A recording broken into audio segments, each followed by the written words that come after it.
E aí pessoal, tudo na paz?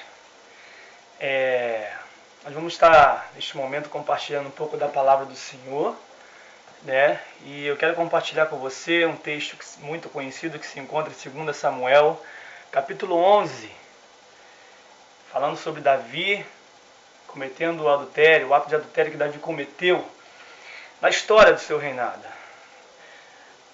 Decorrido o ano, no tempo em que os reis costumavam sair para a guerra, enviou Davi a Joabe e os seus servos, e com ele a todo Israel, que destruíram os filhos de Amon e sitiaram a Rabá. Porém, Davi ficou em Jerusalém.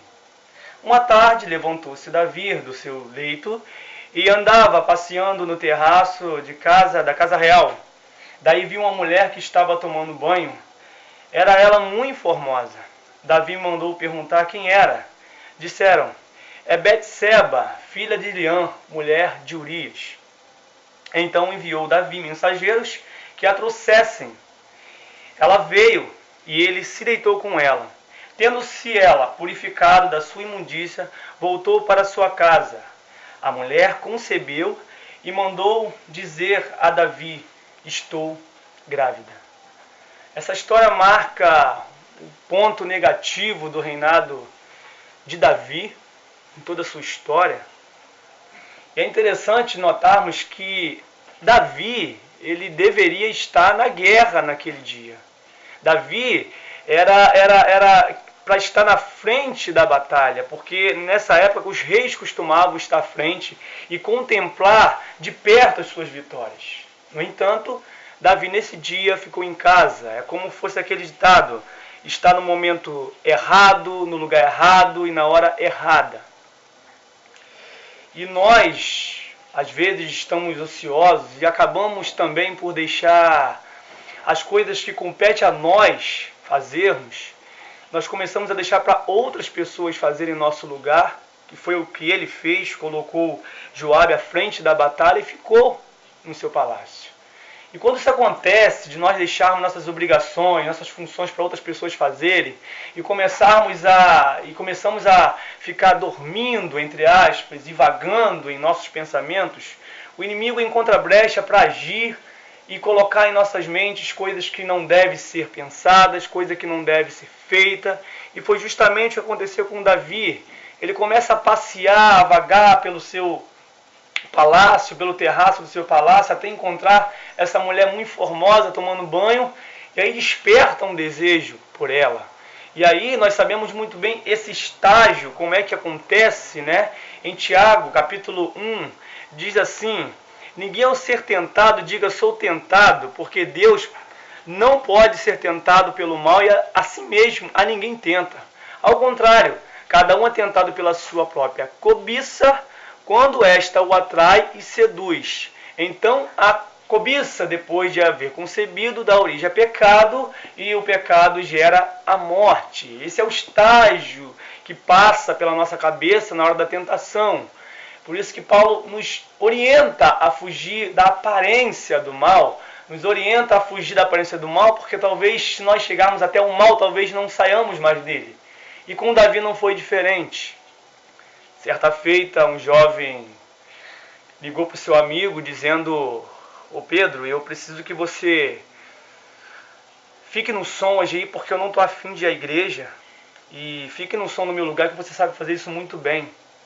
Então, esse jovem em casa foi abrir o seu computador, ligou lá a internet, e ele se depara na tela com um site de pornografia em que ele não resistiu e abriu aquela tela, enfim. O que eu quero dizer é que se ele estivesse naquele exato momento em sua igreja, ele talvez não passaria por isso, né? Não sofreria esse tipo de tentação. A pergunta que eu quero fazer é: quando você se desliga um pouco de Deus, para onde você permite que seus pensamentos te levem?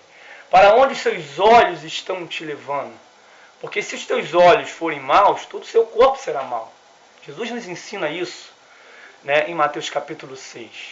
Então, quando nós começamos a dar vazão ao inimigo para ele penetrar em nossas mentes, nossos corações, começamos a entender que nós estamos fugindo da vontade do Senhor.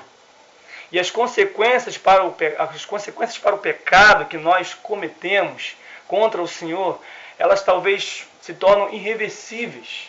As consequências elas geram coisas futuras que nós acabamos não entendendo por quê.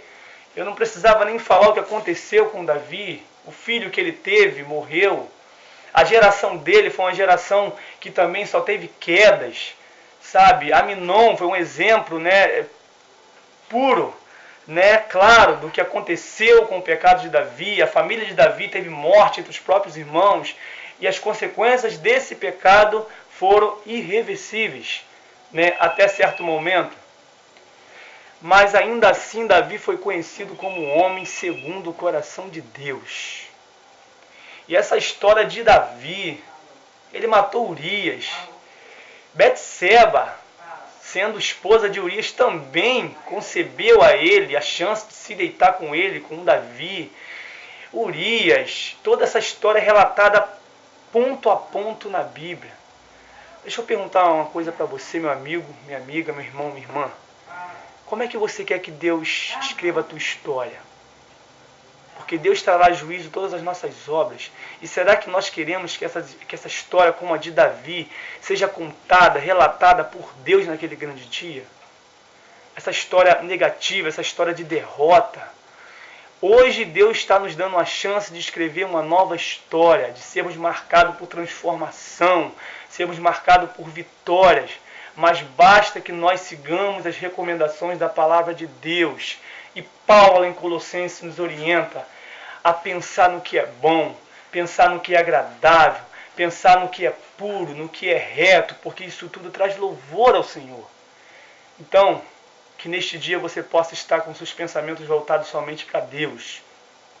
Que quando você estiver disperso, como a ovelha que às vezes fica dispersa do aprisco, que você corra para junto da comunhão da sua igreja. Que você nunca deixe suas funções para outro fazer, porque quanto mais você ocupa a sua mente, seu coração, seu corpo com as coisas do Senhor, o inimigo ele não lhe toca. E você tem a chance de ser chamado um homem segundo o coração de Deus, como foi Davi. Porque, independentemente de tudo isso, nós lemos no Salmo 51 uma oração linda de arrependimento de Davi. E se você hoje se encontra nesta situação, pequei, Senhor, acho que não tem jeito para mim, eu acho que não vai ter mais jeito para mim, eu não mereço o teu perdão, estou envergonhado. Confessa a Ele, somente a Ele, o teu pecado, os teus erros, entrega nas mãos do Senhor as suas mágoas. Se arrepende e volta a ser aquele homem segundo o coração de Deus. Ele quer que você seja um homem segundo o coração dele. Que nesta manhã você medite nesta palavra. Ocupe-se somente com as coisas de Deus. Pense em tudo que vai trazer louvor a Deus. E o inimigo sempre estará longe, longe do teu coração, da tua mente. E você será um vitorioso. Que Deus possa estar te abençoando nesta manhã e bom dia. E aí fica aqui o meu desafio para Josiane, uma grande amiga minha, que ela possa também estar compartilhando um pouco da palavra do Senhor. Anderson Rogério e minha querida tia Bela Novaes. Bom dia, pessoal.